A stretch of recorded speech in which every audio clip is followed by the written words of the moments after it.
እኔ እውነት ለመነጋገር ማለት ነው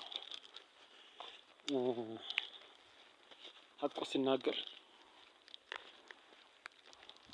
የአዶናይ ጉዳይ አልተዋጠልኝም። ምንም ቢሆን ምንም ቢደረግ አልተዋጠልኝም፣ አይዋጥልኝም። እውነቱን ስለምፈልግ ማለት ነው። እኔ ወታደር ነኝ። ቢሆን ነገ እኮ ሲቪል ነው መሆኑ ስልህ የሚፈለገው ነገር የታወቀው ነገር አብሮኝ እንዳለ ሆኖ ወደ ሲቪል እንደምቀየር አውቃለሁ። ግን ቢሆንም ደግሞ የህግ አካል ነኝ። አሁን ህግ አካል ብሆንም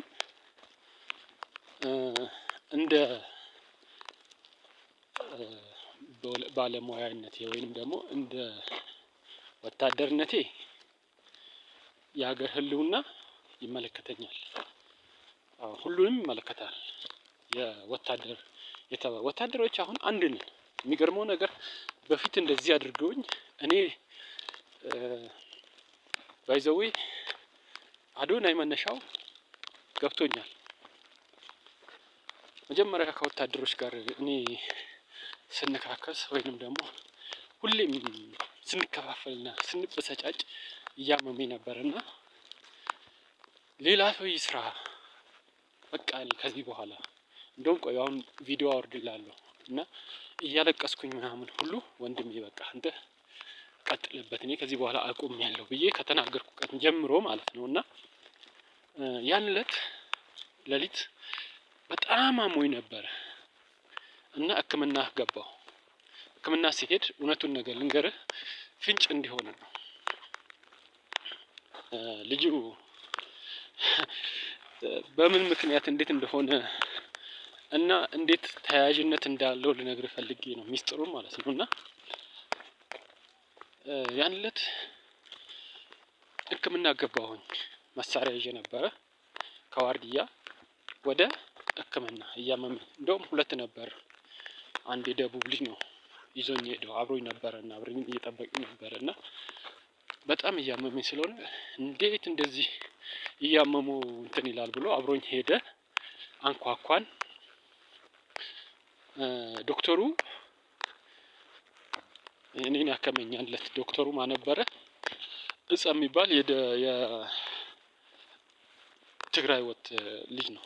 የትግራይ ተወላጅ ነው። እዚህ ቡራዩ ኦሮሞ አግብቶ ነው የሚቀመጠው ማለት ነው። እና እውነቱን ስንነጋገር ማለት ነው። አሁን ህመሜን አየ፣ ስቃይን አየ፣ ምን አለ ተበሳጫጨውና እንደው ይሄ መንግስት ምን ነው ያለበት ፈጣሪ ከዚህ ቢያነሳልኝ ብዬ በጣም ተበሳጭቻለሁ። ተሳደብኩኝ። መንግስትን ራሱ ሰድቤው ነበርና በዛን ሰዓት ማለት ነው። እንደውም እሱ እያከመኝ አይዞ ምናምን አለኝና እኔ ይሄ መንግስት በቃ እንደዚህ ስሰቃይ እያየኝ ምን መንግስት ነው አልኩኝና በመንግስት ተማረርኩና እኔ እኮ እንደዚህ መሆን የለብኝም ነበር። እንደዚህ መሰቃየትም የለብኝም ነበር።